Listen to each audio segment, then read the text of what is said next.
Hey everybody, welcome to my YouTube channel. My name is Louisa, and today I want to talk about a topic that I feel might be a little bit controversial, given that cannabis slash marijuana slash the many other names that it gets called on our planet has an uncomfortable place in at least the Anglo-Western societies like Australia, where I live.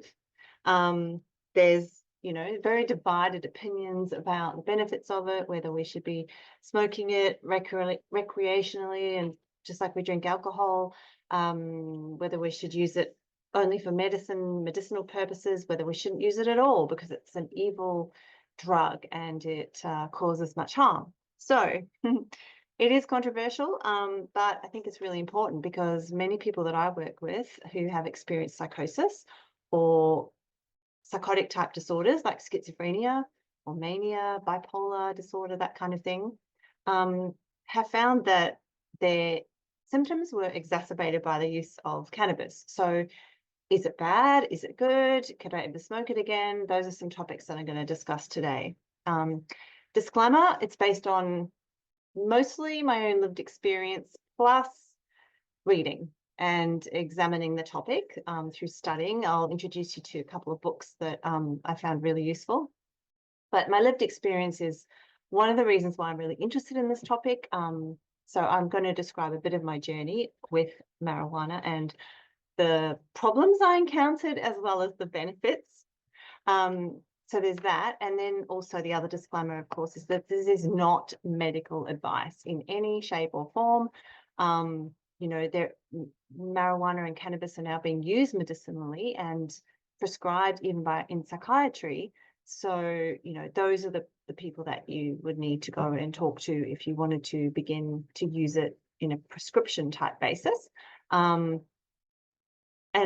By that I also mean that you don't necessarily need those people to tell you what to do either, right? I believe that we're entering a time for humanity where each of us gets to consult our own inner expert. We all have an inner doctor. We all have an inner knowing about what we need on our healing journey. So when I say I'm not giving medical advice, I'm also not suggesting that you have to go and see a doctor to get medical advice. What I am saying is the choice is yours.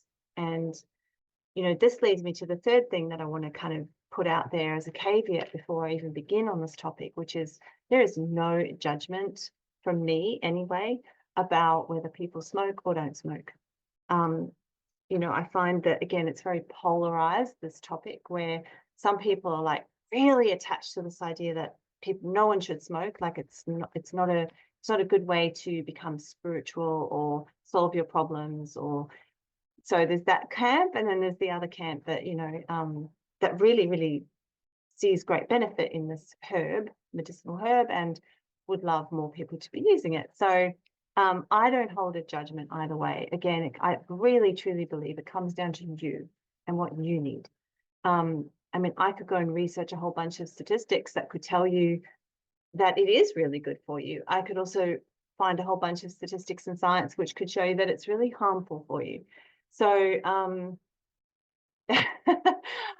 not even going to go there. I'm not even going to go there with the research. I'm just going to withhold judgment, stand back, try and be as neutral as possible, and really adhere to my own principles of you are your own inner expert and only you know what's good for you. Now, to get to that level of truth and honesty and discernment within yourself, it does really help to have information. And that's why I'm making this video, to try and arm you with some food for thought, some things to think about. I want to present towards the end of the video a really neat checklist that you can kind of go through to think, okay, am I actually ready to partake of this if I would like to again? The video is made mostly for people who've experienced psychosis or have schizophrenia or any kind of mental health issue where marijuana exacerbates your symptoms that you already have. But it might also be really interesting for those of you who care for people with these conditions, or if you do use marijuana in any sense and you're kind of worried about it, this might be the video for you too. Okay, cool. So one of the books I'm going to be referencing a lot is this really fantastic book called Cannabis and Spirituality by Stephen Gray, edited by him. It's a whole lot of essays from different thinkers on the subject. And yeah, some really sound principles on beneficial ways to use cannabis. He prefers the term cannabis. Cannabis is I guess it's the Latin name for the plant, which grows all over the planet. Interestingly enough, it's available all over the place. I'm not sure where it's native to originally, but I know that it grows all over. It's a global plant, and he prefers that term as a kind of biological name, as opposed to marijuana, which was a term that was begun to be used in the sort of mid-19th century in a campaign against the plant. So for that reason, the word marijuana is a bit politicized. I personally don't mind it, but that's one reason why he prefers cannabis. Then you've also got all the sort of street names like pot, mole, that kind of thing. All of these terms have got a certain frequency. If you are referring to the plant as pot or mole, you're probably talking about using it for recreational purposes, as opposed to using it as a sacramental medicine. So something that's used for sacred journeying or medicine, right? Yeah, so the name is important, but it's important to you. You have to work out which name you prefer to use. He also writes in the book that in I think in South America they call it Santa Maria, and you can correct me if I'm wrong for any South American people that are watching this and know more about this than I do, but Santa Maria refers to the Holy Mother. It's a term for the Holy Mama, just like Pachamama is their term for Mother Earth. And I really love that, because I think that speaks to the gentleness and the caring, nurturing energy that actually this plant holds. I'll get into that a bit later. Okay, so that's a note on terminology. It has been used for thousands of years. Archaeologists have found that definitively there's evidence to show it was used in the Neolithic period, 7,500 years ago. So it's very, very ancient, and it's probably been used long before that even. Okay, so what does cannabis actually do? This is really important to understand so that you can see how the effect of cannabis can either harm you or heal you. It's got this potential, or maybe just be a bit of fun that you can partake in. So what it does is I call it an expanding of the consciousness, an expansion of consciousness. Stephen Gray calls it a non-specific amplifier. So amplification is another word for expanding. Everything kind of feels bigger and more spacey. It's a euphoriant, so it can make you feel a bit high. Like, for those of you who've never experienced it, I'm just explaining now how this feels. A little bit high, or sometimes very high. It will depend on the dose. It will depend on the sensitivity of you. It will depend on whether you've developed any tolerance for it or you're completely new to it. But certainly that expansion, you'll become hyper aware or more aware of your thoughts, your feelings, the world around you. And whatever you choose to focus on is what is amplified. So that's really important as well. Whatever you're focusing on. So you could be looking at your toes while you're experiencing a high from cannabis, and all of a sudden you're really struck with how beautiful they are, or maybe how ugly they are, depending on your frame of mind at the time. But often, in a good experience, it'll be a positive one. It'll be one where you're like, oh wow, like I've got toes. Like how friggin' amazing is that?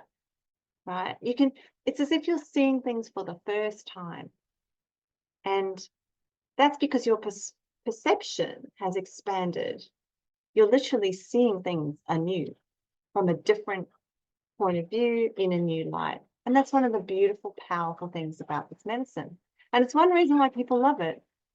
We want to alter our consciousness and step out of the little box that we're kind of used to sitting in, and be for a while somewhere nice. somewhere that feels different, somewhere that gives us insight and activates our imagination, and also opens up our heart energy. And certainly it's going to have that effect on the heart as well. If we are feeling a particular way, that's what's going to be amplified. So if we're feeling really relaxed, really happy, we're just going to feel more of that good feeling, right? So amplification. I've got a diagram here I want to share with you, which kind of sums this up in a nice, hopefully neat little way. So what you're looking at here is a diagram of, first of all, this egg shape. This is my symbol for the ego. And you'll see there that behind it is a cage, right? Because the ego is a kind of a self-constructed cage that is necessary. I'm not saying the ego is a bad thing here, but it's necessary to get by in life. And the ego is a mental construct of self, yourself, as a separate entity comprised of your identity, your culture, your beliefs, your values, your habits, your preferences. Everything about you that you think is you is your ego, right? And it's like a little egg that we walk around in. And you'll notice here that around the outside of the egg are these perforations. It's marking a boundary of self, but there's also little holes in it. And the little holes are our access to communion to everything else that is not us, that we do not feel is us. Now this, in this diagram, it's called the self-membrane, which is a word from Dr. John Nelson, who is a psychiatrist who wrote a wonderful book called Healing the Split, where he talks about psychosis as a dissolving of the self-membrane. So a self-membrane is supposed to have these little perforations, but it's also a container. It's supposed to be a safe container for us to get about in the world. Now, everything outside of that container called the ego, I've just called it the universal field. All that exists throughout all time, space, and dimensions, including the material and immaterial worlds, the subconscious, the dreamscape, and concepts such as God and the cosmos, right? It's defined, it's beyond language. That's why I just have to say all that exists, right? So it's a pretty epic space, this universal field. Now, what happens when you smoke marijuana is, or any kind of substance, when you take an entheogen plant medicine, when you meditate a lot, right? When you have a psychosis, there are many ways for this to happen. This is what happens. You'll see there that the perforated line around the ego has disappeared. And what's left in place is a very, very thin veil. In a complete, fully blown psychosis, that might have been almost completely, not destroyed, that's a bit of an awful word, but dissolved, collapsed, right? So now what happened is our ego has, in a sense, fallen apart and we are dissolved into the universal field. Who we are is changed in this process. Now, there's degrees to this, of course, and that's why, you know, we can talk about that drawing and make sense for psychosis. But when you're talking about it in terms of just your average partaking of cannabis and the high that you get, you'll see that to an extent your ego dissolves. And suddenly the world seems brighter and more intense. And you're able to kind of absorb more, and time changes. There are a whole bunch of perceptual changes that happen when you're having this plant. Essentially, your ego is somewhat dissolving. So bearing that in mind, why would some people be able to do that and have it be a beneficial thing, a fun thing, right? Lots of people do this just for fun, just to be happy. Why can they do it in that way? And other people, like myself, dissolve the ego membrane and find that they are becoming paranoid, that they feel fearful, and that eventually could even lead to full-blown psychosis, because there are very clear links, research links, that schizophrenia, I won't say caused, I don't actually believe it's caused by marijuana. I think marijuana is a catalyst. So there's a correlation between smoking cannabis and developing schizophrenia. Okay, that's clearly established. But to call that the cause, in my view, is too much, because I think it's a catalyst rather, in that it dissolves that ego membrane, causing us to be exposed to anything beyond the ego.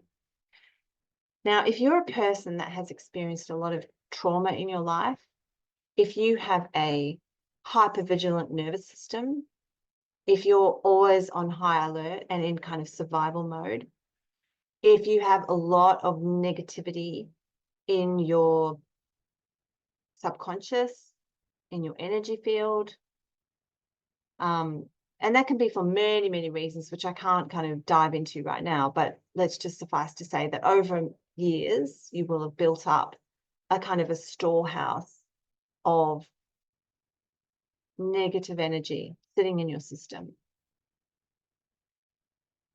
When you dissolve that ego membrane, that self membrane, that material in your subconscious, which you're not consciously aware of as you go about your day, that is what's going to come up into your awareness.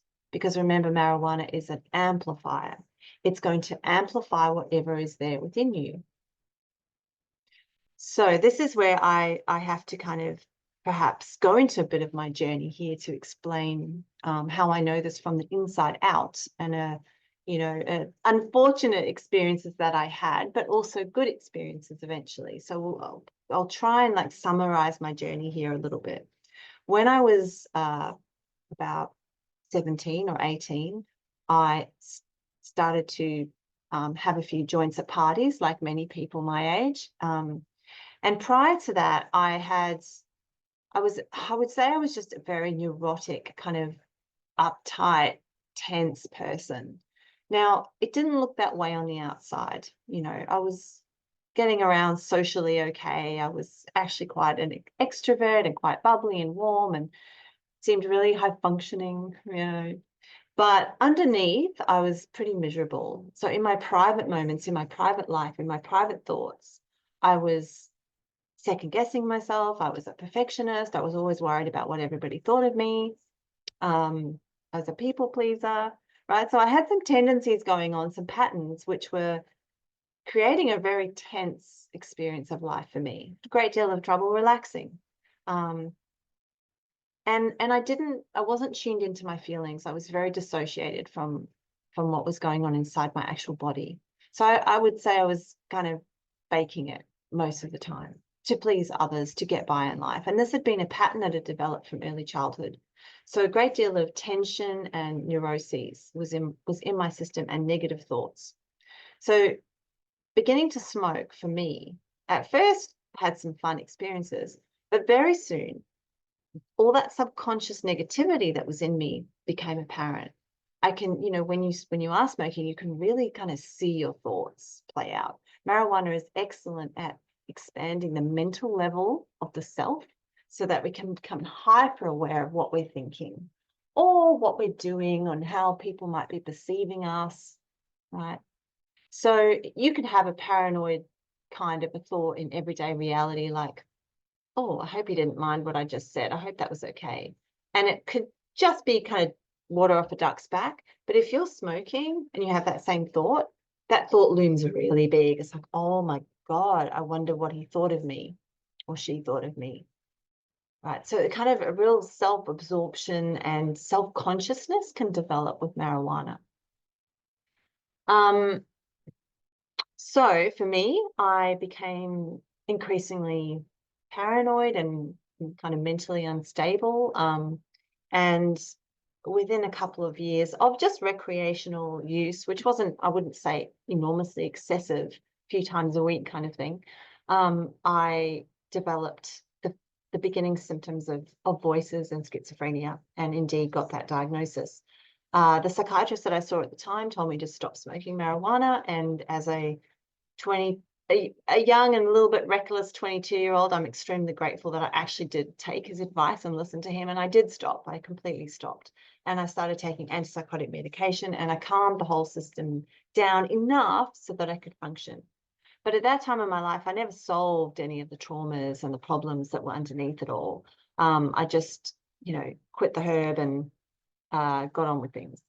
So fast forward, when I had my major psychotic break, it actually wasn't because of marijuana or anything else that one would normally judge as being bad for you or causing schizophrenia.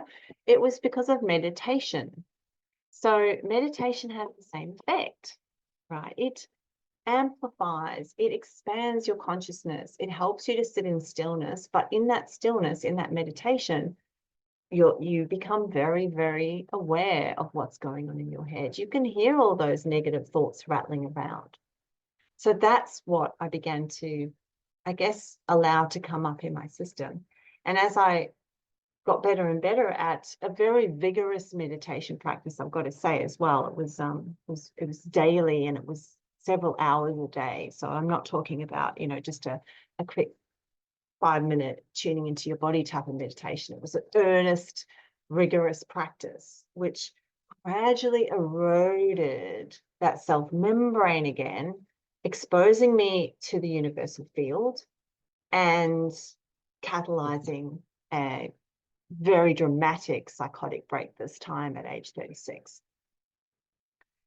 Of course, fast forward, through that journey of receiving a diagnosis of schizophrenia and dealing with psychosis and everything that came up with it, somewhere along the line, I ended up being prescribed CBD oil, which was fantastic. This was for sleep, and this is only for, reasonably recently, I think 2016 or something, to deal with sleep and anxiety. Now, CBD oil is supposed to have the THC removed from the marijuana. So it's supposed to not be psychoactive. It's just meant to have the medicinal effects of calming and soothing the body. It's an adaptogen. In other words, it can work on many, many different systems. Systems in the body, the endocrine system, the cannabinoid receptors. There's all the science behind it, which I'm not au fait with, but it's a wonderful, wonderful medicine that is now being used, worldwide, which is great. Anyway, I start taking this CBD oil rather innocently, thinking it's not going to, make me high. But what actually happened is, in the middle of the night, at least once a week, while taking this stuff for, over a period of, I don't know, let's say a year, I would wake up and be high. Like, I would be in an expanded state of consciousness. And I had some of the most incredible healing experiences while this happened to me. I thought, well, it was so useful that I saw no reason to stop it. I told my psychiatrist about it, and we agreed that as long as it was useful, great. So like I said, it wasn't like it happened all the time. It would just happen sometimes, and I would wake up and I would be communicating with my guides and angels, and very aware of healing processes that were going on in my mind and my body, which I'm not going to go into detail here because the video will end up too long. But suffice to say, this was when I really began to appreciate that cannabis is actually a teacher. Cannabis is what some people call a plant ally or a spirit ally to our spiritual evolution and progress. And I could see that it had enormous healing potential for me, and that healing potential was being activated in me and was being very useful. But I could also see, I could contrast that experience with how I had used and abused marijuana in my early 20s, how I'd, had those recreational pot smoking sessions, or whatever I want to call them, and being completely irreverent of the plant, that it has a potential to heal, was unmindful of my own state of mind at the time and the setting that I was in.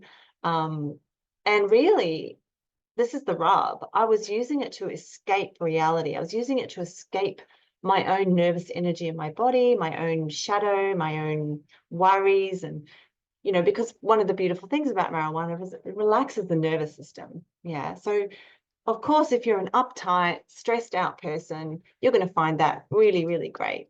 So it's little wonder that it has an addictive property in that sense. So I'm not blaming myself with any sort of, I don't kind of look back and go, oh God, what a druggie I was or anything. It's definitely, I've got a great deal of compassion for that younger self who was just seeking a way out of, I guess, a perpetual chronic trauma response that I was stuck in at the time. Yeah. But as I said, I contrasted at this time. I looked at what I had done and how I had misused the plant. And then I compared it to the CBD experience and thought, okay, wow, this plant can teach us many things and is very, very powerful spirit ally when we approach it with care, with love, with reverence, and with due discernment. So, yeah, so that's, I guess, where I'm at now is understanding that there are many, many different reactions to this herb cannabis, that it has great healing potential and also can be harmful. And I want to now go through a bit of a checklist, which I'm hoping will help people decide whether or not cannabis is for you. Because I understand that if you're the type of person that would have ever picked up a joint, you're probably also the type of person that would like to alter their consciousness for a beneficial experience. And as Stephen Gray explains in his book, this is a universal human impulse. This impulse to alter the consciousness, this impulse to escape the mundane drudgery of the ordinary third-dimensional world. And people do it in all sorts of ways. People meditate, people do medicine drumming, people go for deep, long hikes in the forest. That can alter your consciousness. People do breath work. People do psychoactive plants, entheogens. There are many, many ways for humans to alter their consciousness, and we have been doing it forever. And this impulse seems to be hardwired in us. As I would say, we aim for, we seek to contact the divine, to connect again back to our original source, which you could just loosely say is the universal field from which we come from, the ocean that we are a drop of. So there's this desire in us to dissolve the ego, even just for a while. And, we do it when we sleep as well. We drop into that ocean and allow ourselves to float away into dreamland, into the dreamscape, which is part of the universal field. And death, you could say, is also the ultimate letting go of the ego and the dissolving into the universal field. So rather than seeing it as something that we need to resist or fight against or not do, or it's bad or evil, what I would like to see is that people can simply mitigate the harms and take the experience and transmute it for greater benefit for themselves and for everybody else in the community, for humanity at large.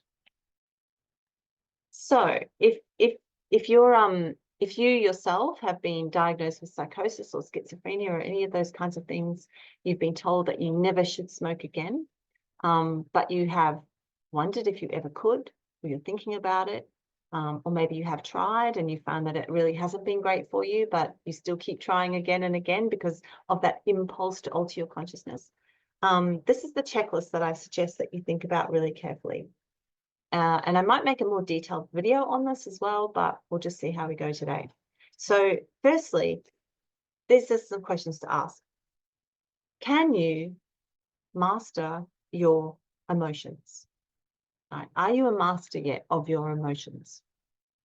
By that I mean, if you're feeling, this is without being high or on any kind of mind-altering substance, if you're feeling a bit down, if you're feeling not so happy, if you're feeling triggered by something, do you have the skills yet to be able to transmute that negative emotion into something positive? So can you take a trigger, anger, let's say, work through it, feel it, express it, understand why you were angry, and then let it go and transform it into some laughter, right? Can you take a moment of social anxiety where you feel really awkward and shamed and just let it go and laugh about it? Can you, when you're grieving about something, when you're really mourning the loss of something, can you take that and can you look at the positives in it and be grateful for the experience as well? So in other words, can you feel your feelings, but can you also transmute them into something positive? That's mastery. Can you master your emotions on the everyday roller coaster of life? If your answer is yes, then marijuana will be easier, cannabis will be easier to partake in because it might amplify those emotions, right?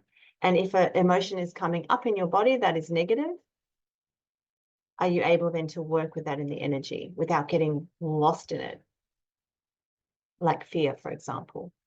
If you were partaking of cannabis and you were having some fearful thoughts and you were starting to feel the fear rising in you, how are you going to manage that in the moment without letting it become more and more amplified and taking over your reality? So that's the first thing. Can you master your emotions? The second thing is, can you master your thoughts?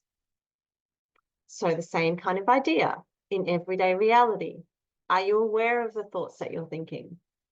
Can you notice when you're going down a negative rabbit hole, a negative spiral? And can you pull yourself back into a positive frame of mind? Can you catch your thoughts and check them against the truth? Am I really in danger here? Is this person really hating on me? Can you assess that logically? And then can you change it if you need to? Can you find compassionate explanations for things in your life or for the way people treat you? Can you master your thoughts? Because again, under cannabis, you are going to be amplifying those thoughts. So you'll need to be able to, if you notice that they're getting negative, transmute them into positive. Another thing to consider is, can you responsibly manage the dosages that you take, your consumption? How much, when, how often, that kind of thing. Cannabis is a seductive plant. In other words, it feels really nice. If you're doing it well and you're having fun on it, it feels really nice to be relaxed and having a bit of a euphoria high. So what is to say that you're not going to do it the next day and the next day and the next day, and then you're going to wake up one morning and you're going to want to do it in the morning, and all of a sudden you're smoking every day, which is unlikely to be beneficial. But again, I don't want to judge. I'm not judging here, because each one of us has to figure out what the dose is that's perfect for us. What is the beneficial dose? And that's where only you can do this work, right? You have to tune in really honestly with yourself and go, have I crossed that line or not? Now, as a general guide, Gray recommends occasional use. So you would be talking like once a week at the most. Because we get tolerant to it as well. If you partake of it a lot, you will get tolerant to it, and it'll kind of lose its beneficial spiritual effects to some degree. At least that's my belief. But like I said, no judgment. The question to ask yourself is not, can you moderate your dosage according to what Louisa thinks or Stephen Gray thinks, but can you moderate your dosage according to what you honestly think, what is good for you? Okay. The fourth thing is your intentions and your reverence. So I put these things together because they kind of go together. If we have reverence for something, we treat it as sacred. We treat it as holy. We treat it as, we have respect for it. We're not going to abuse it or overuse it or have it when it's inappropriate. So we want to kind of approach cannabis as if it was a conscious being, which I believe all plants actually are, and it has its own consciousness, and it is a teacher and possibly an even greater intelligence than you and I. So are we going to be able to commune respectfully with this plant and be what I would call a good student? Taking it mindfully, taking it without clutching or clinging or overusing or abusing? Are we going to listen to its messages and treat it with reverence? And the intentions that we have behind it is part of that reverence as well. What are we actually using it for? Now, Stephen Gray talks about 3 different uses for marijuana. One is medicinal, one is recreational, and the third one is sacramental, the sacred, the ceremony. You could weave all 3 together. There is a beautiful quote, which I'll share with you now, if I can quickly find it.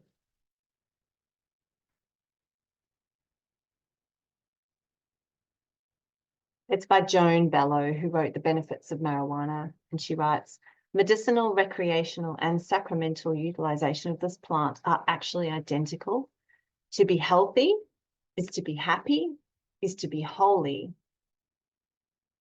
all of which are connected with cannabis use. So yeah, it is possible that, you can weave those together. I'm not going to go into judgment and say only sacramental use is the best use or only medicinal use. But listen to your own wisdom about that. What's your intention? What do you want from this plant? And coming to that with a spirit of humility, just like you would go if you went to a teacher. If you went to a teacher and you wanted to know something, you would be humble. You would ask the teacher, can you teach me about this? Can you help me with that? And then you wait for the response. And if you work with cannabis in that way, she is the gentle mother. If you have the dose not too intense, if you have the intention is good, and if you can master your thoughts and emotions, then she will be the gentle teacher for you. And the last thing I want to mention is, again, it's something that I picked up from Stephen Gray's book, but it's not his terminology. It comes from plant medicine ceremony practitioners use this term called set and setting. So a set is you. A set is you. What set of thoughts and emotions and current energies am I bringing to this encounter with the cannabis? So, for example, if I was ever now to smoke, I would never do it if I'm, and I've, again, learned from experience, right? But if I'm all angry about something or worked up or upset, and I just want to change my mood, because that intention is to escape my emotions. So if I was to do that, the set that I'm bringing to the relationship is anxiety, anger. And remember, the plant is an amplifier, so it's going to expand what's already there, and I'm probably going to have a bit of a rough ride. So set is you, and setting is the environment around you, and that would include the people that are with you, if there is anyone with you, and the atmosphere. What kind of music is playing? Are you inside or outside? Are there any distractions? What's around you? And how is that? Because being an amplifier, and as your ego partially dissolves, you're going to be absorbing the energy from that experience. So when I look back now and I think of myself, having a toke at a party years ago in my early 20s, I'm like, oh my God, it was like the worst. The set was me like scared of everyone kind of deep inside and socially anxious. And then the setting is this crazy party with all these random people, many of whom I don't know. you know, loud music and lots of drinking and, you know, all of all of that stuff, which might be fine for some people. I am not judging that. But for me, sensitive soul, you know, there's no way that I could do that without suffering some kind of negative consequences. Yeah. So that's the checklist, and you know, have a good think about those if you are considering to partake, or you already are. You might be able to change your practices so that you can become like I said, what I call a really good student of an incredible teacher, which is cannabis. And you know, so many of the plants on this planet are here to teach us amazing things that the human needs to know at this time on earth. I think we need to connect more deeply with nature and the universal field, but we have to do it in ways that are balanced and do not come at a cost of our ability to function, our ability to be discerning, our ability to balance our energies. So we go really carefully with these things and feel your way into it. You know, there was a time in my life when I would have said, having been prone to psychosis, having had a schizophrenia diagnosis, there is no way I would ever be able to touch anything psychoactive. But as some of you might know from previous videos, some of the biggest turning points I've had have actually been with plant medicines.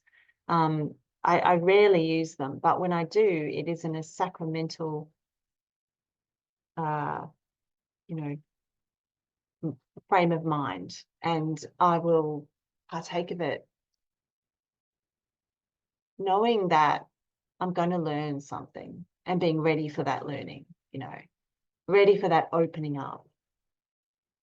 Because what I found, especially with cannabis, if I do ever take of it, it's an experience of really learning to trust that universal field and learning to trust whatever's showing up for me in those moments and dropping into stillness. Because even though marijuana, cannabis can expand the mental realm so beautifully and can show us all of our thoughts and our beliefs and judgments, it can also be a portal into stillness. That's what Stephen Gray talks about. And I love that phrase, a portal into stillness and presence. And, you know, that's something that I think we all want to be cultivating in our everyday consciousness. That is certainly something that I'm continually working with, is how do I find that portal into stillness? And stillness is another word for peace. How do I come to peace? So, you know, for you, if cannabis is able to teach you that, then, and you're able to honestly say it's benefiting me, then fantastic, wonderful. If you find that it's harming you, if you find that it's making you restless, anxious, bringing up things that you're not ready to confront yet, but you're having a detrimental effect on you the next day or the weeks following, amplifying negative thoughts and feelings, then it's probably best that you step back and you work on those skills in your ordinary consciousness. Because once you've got those skills, then you can venture, you know, then you can explore. Yeah. So for what it's worth, I hope that is useful. As I said, it's not medical advice. It's just a general, yeah, I guess wisdom that I've accrued over years of having a relationship with this plant, which I you know, used to condemn. I used to think it really is bad for me. It's terrible for me. I was such an idiot to ever have a joint. But now I can see that you know, it has actually been a wonderful teacher, sometimes in a negative way, but then in other times it's a positive way. So yeah, I know it's controversial. So if you feel like you want to add to this debate, because I think we just need to continually talk about it and be really open about this topic and communicate, then please make some comments down below, be kind to each other, be kind to me.